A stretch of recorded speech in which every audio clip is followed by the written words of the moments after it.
और बिहार ही नहीं बल्कि सारे देश के एक तेज तर्रार नेता, और जिनके बारे में मैं कह सकता हूं कि सचमुच कश्मीर की धरती पर आतंकवाद का सफाया करने में जो प्रभावी भूमिका का निर्वाह कर रहे हैं, ऐसे श्री नित्यानंद जी राय और यहां के प्रत्याशी श्री पवन कुमार यादव, श्री शिव कुबेर सिंह, श्री पवन मिश्र, श्रीमती लीना मिश्र और श्री संजीव सिंह, और इस सभा में मौजूद मेरे सभी सम्मानित बहनों एवं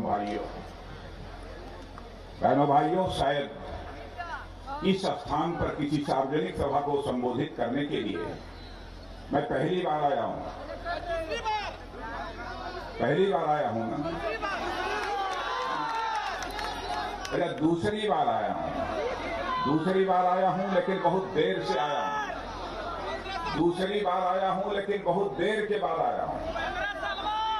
फिर भी इतनी बड़ी संख्या में मौजूद होकर आप लोगों ने जिस गर्मजोशी के साथ स्वागत किया है बहनों भाइयों, मैं इसके जवाब में शीश झुकाकर आप सभी बहनों भाइयों का हार्दिक अभिनंदन करता हूं। आप सभी का मैं स्वागत करता हूं।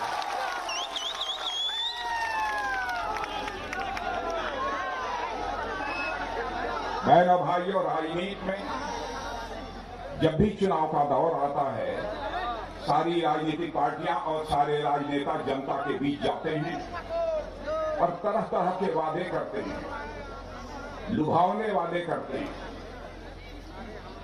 जनता उनके ऊपर भरोसा करती है, विश्वास करती है और उनकी पार्टी के पक्ष में जनता अपना मतदान कर देती है।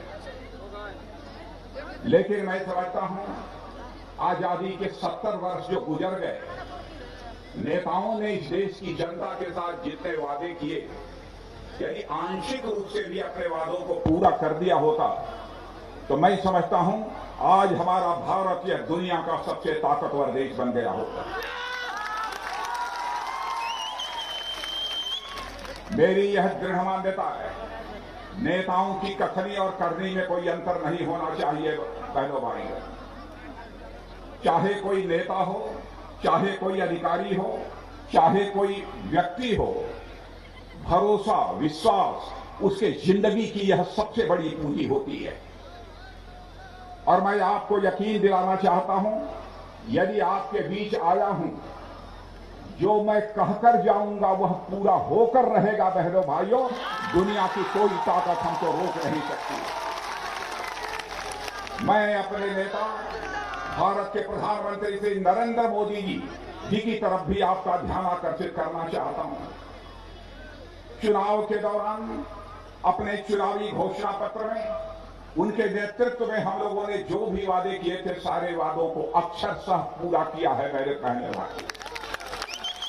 यदि मैं सारे वादों को यहां पर गिनाना प्रारंभ करूं तो लंबा समय लगेगा, इसलिए सारे वादों को नहीं गिनाना चाहता हूं। चंद केवल 3-4 वादों की यहां पर मैं चर्चा करना चाहता हूं।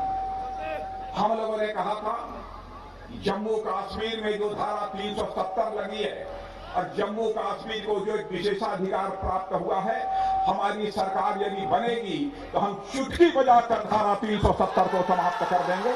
और धारा 370 को समाप्त करके हम लोगों ने दिखा दिया।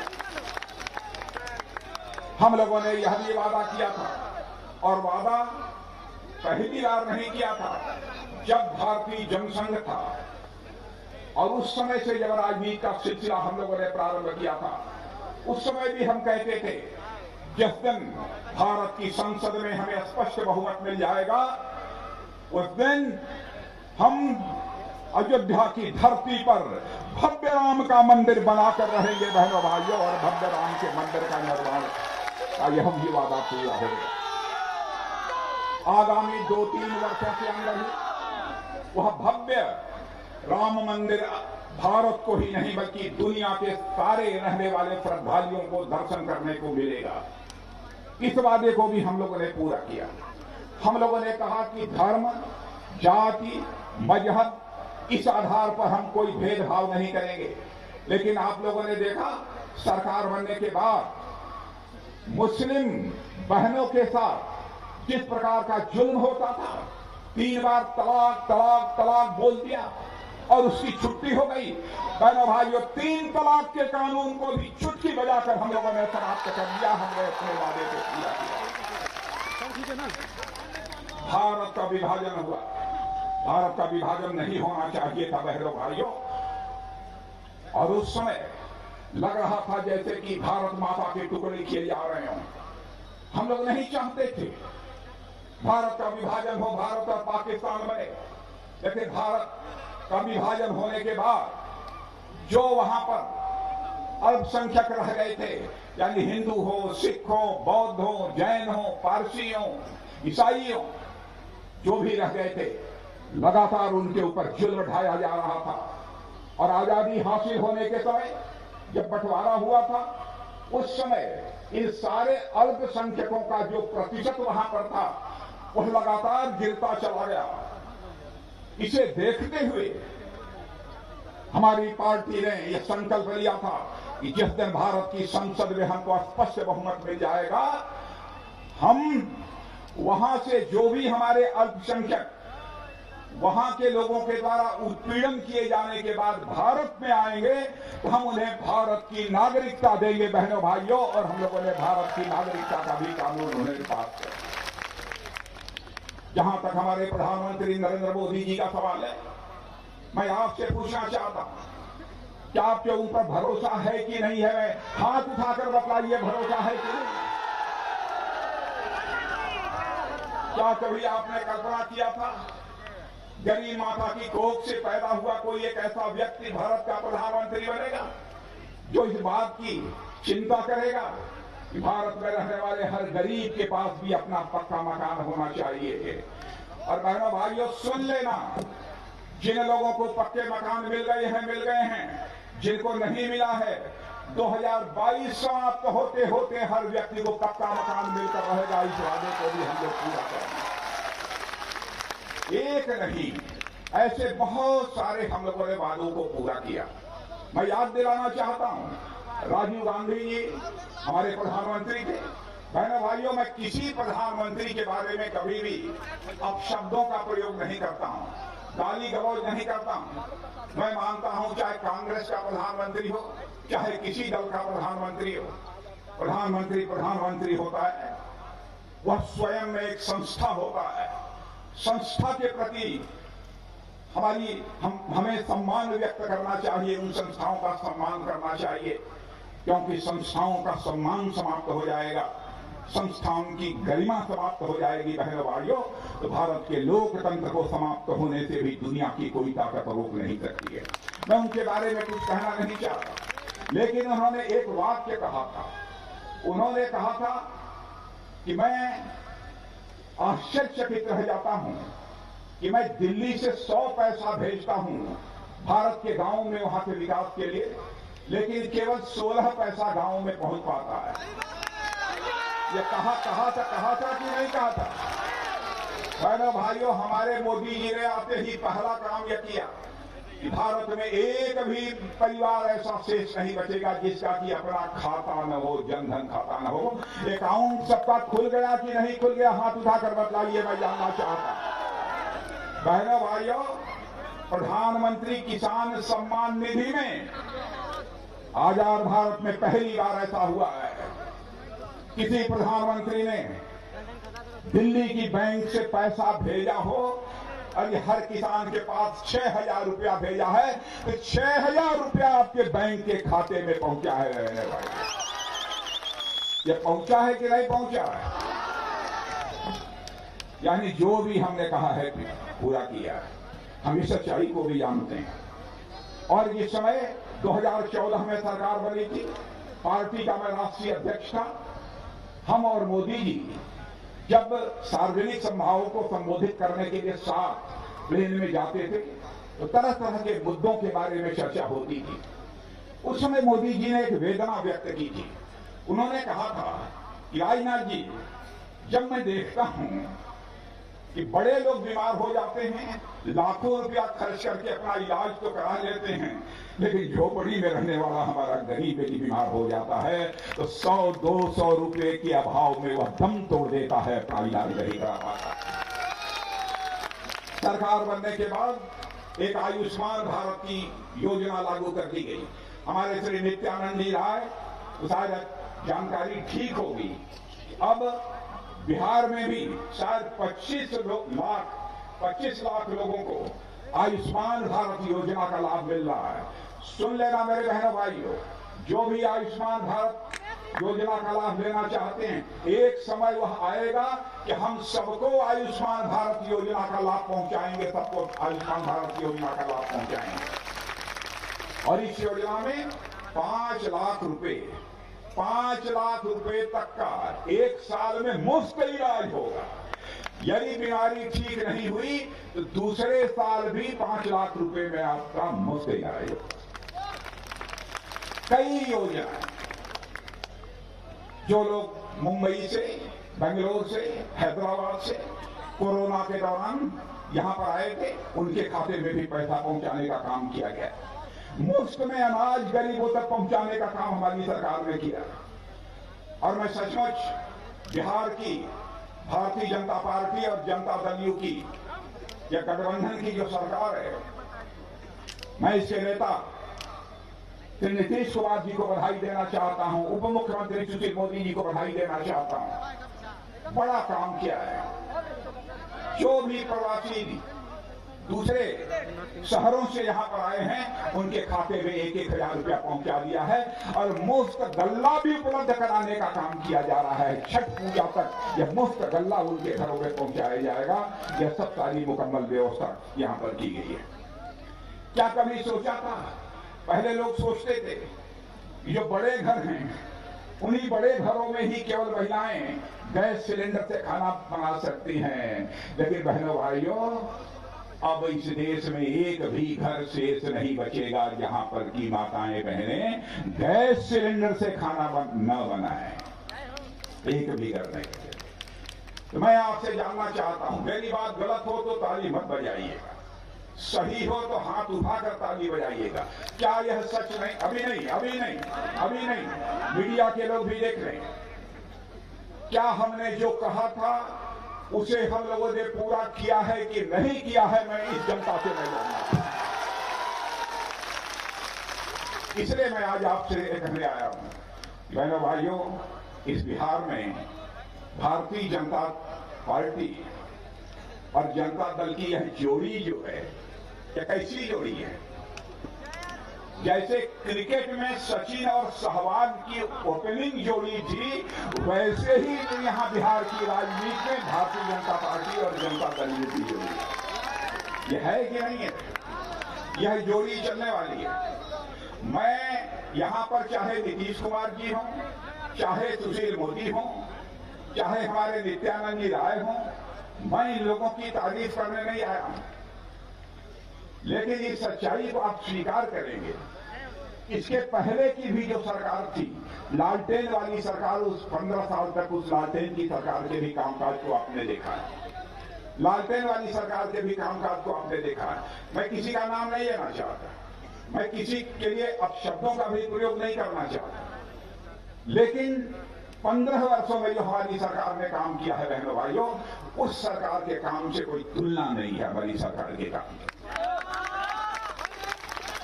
मैं आपसे पूछना चाहता हूं, घर घर में बिजली पहुंची है कि नहीं? पहुंची है तो हाथ उठाकर बताइए। मैं आप लोगों से पूछना चाहता हूं, घर घर में बिजली पहुंची है कि नहीं पहुंची? और बहनों भाइयों, यदि कोई घर छूट गया होगा तो वादा करके जा रहा हूं, सरकार बनेगी, नीतीश भाई से मैं पूछूंगा, नीतीश भाई पता लगा लीजिए कि कहीं एक भी घर न बचा हो यहां पर कि बिजली का बल न चाहता हो, ऐसा एक घर भी शेष नहीं रहेगा। मैं यह दावा नहीं करना चाहता कि उन्होंने सब कुछ कर डाला है, सब कुछ कर डाला है, यह मैं दावा नहीं करना चाहता। लेकिन इतनी बात मैं जरूर कह सकता हूं, हमारा नीतीश कुमार, हमारे मुख्यमंत्री, बिहार हो चाहे हिंदुस्तान का कोई कोना हो, मेरे बहनों भाइयों, उंगली उठाकर नहीं कह सकता कि नीतीश कुमार के दामन पर कोई भ्रष्टाचार की दाग लगी हुई हो, यह नहीं कह सकता। इस पर तो बहस हो सकती है, कि नीतीश कुमार ने कम काम किया, अधिक किया और कर दिया होता तो ज्यादा अच्छा होता। इन सब सारी चीजों पर तो बहस हो सकती है, लेकिन इस बात पर बहस की कोई गुंजाइश नहीं है कि नीतीश कुमार के अथवा सुशील मोदी के दामन पर कोई भ्रष्टाचार की दाग लगी हुई है। भाइयों, इसीलिए वोट आपसे मांगने आया हूं। मैं तो बहुत देर तक आपके सामने रुकता, लेकिन काफी विलंब हो गया है। एक बात और कहना चाहता हूं, बिहार की जनता का अभिनंदन करना चाहता हूं। बहनों भाइयों, भारत और चीन के बीच जो कुछ भी इस समय चल रहा है उससे आप अच्छी तरह परिचित हैं। गलवान घाटी में भारत चीन सीमा पर जो कुछ भी हुआ है उससे भी आप परिचित हैं। लेकिन सचमुच वहां से लेकर यहां तक जो लोग खड़े हैं सभी भारत माता के प्रेमी हैं, भारत की धरती के प्रेमी हैं। जब यह कथन चल रहा था, चीन ने भारत की सीमा में प्रवेश करने की कोशिश की। कौन सी वह रेजिमेंट थी? वह बिहार रेजिमेंट के जवानों ने बहनों भाइयों अपना बलिदान देकर इस भारत की धरती की आन बान शान को बचाया।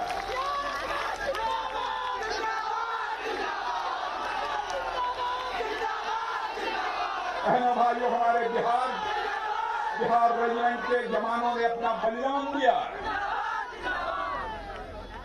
और मैं भारत का रक्षा मंत्री होने के नाते आप सबको यकीन दिलाकर जाना चाहता हूं बहनों भाइयों, अपने प्रधानमंत्री नरेंद्र भाई मोदी उनकी तरफ से यकीन दिलाकर जाना चाहता हूं बहनों भाइयों, चाहे कोई कुछ भी कह ले, अपनी भारत की 1 इंच भूमि को भी हम किसी भी सूरत में जाने नहीं देंगे। आपको भरोसा दे।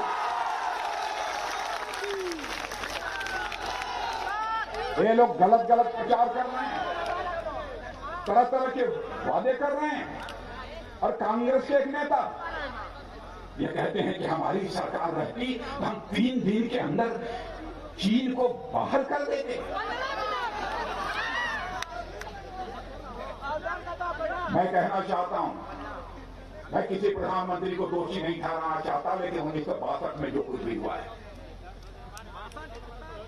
अब मैं उसकी याद भी नहीं दिलाना चाहता हूं आप तक। लेकिन बहनों भाइयों, उसके बाद तो लंबे समय तक आपकी ही सरकार थी, आपने क्या किया है? और मैं राहुल जी आपको बताना चाहता हूं, जनता की आंखों में धूल झोंक कर राजनीति नहीं करनी चाहिए। यदि कलेजे वाला इंसान होगा तो जनता की आंख में आंख मिलाकर वह राजनीति करेगा, जनता को गुमराह करके राजनीति नहीं करेगा। कहां इस देश को ले जाना चाहते हैं? देश के मान सम्मान स्वाभिमान का जब सवाल खड़ा होता है बहनों भाइयों, सारे भेदभावों को भुलाकर सारा देश एकजुट होकर खड़ा हो जाता है। लेकिन यहां पर एक राजनीतिक पार्टी के द्वारा अनाप शनाप बातें की जा रही हैं। फैसला आपको करना है। लेकिन ज्यादा न कहते हुए अंतिम बात जो मैं आप सबसे निवेदन करने जा रहा हूं बहनों भाइयों, लालटेन फूट गई है।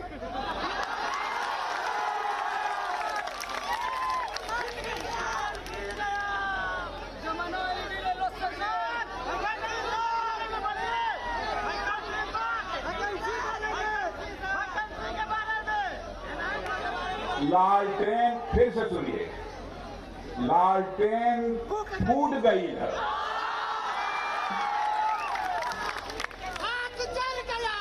अरे सुना कर, हमरो सुना, लालटेन फूट गई है और तेल बह गई है। अब न पंजा का चली और न उनका कोई खेल चली। तब हम जाएं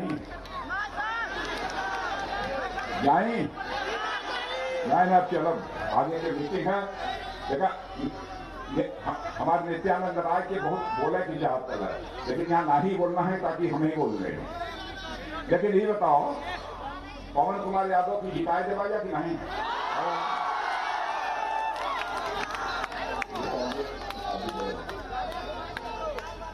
पक्का जिता देवा कि नहीं?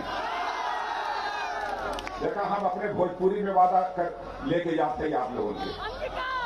तो एक काम करिए, पवन कुमार जी, जीतने के बाद कब्बों और उनमें हमारे नित्यानंद राय जी भी हैं, हमारे बहुत प्रिय हुआ नित्यानंद जी। एक बार 2 महीना में, 4 महीना में, 6 महीना में हमें जरूर एक बार यहां फिर से बुलाई लिया, यमी कहा है।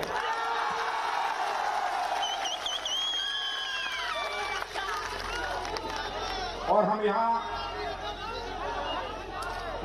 आवे के बाद इसलिए कहत रही, हम आई तो यहां माला फूल ऐसा मोटा सा हार पहन के अपन स्वागत करावे के नहीं आई। यदि हम आवे चाहब तो ये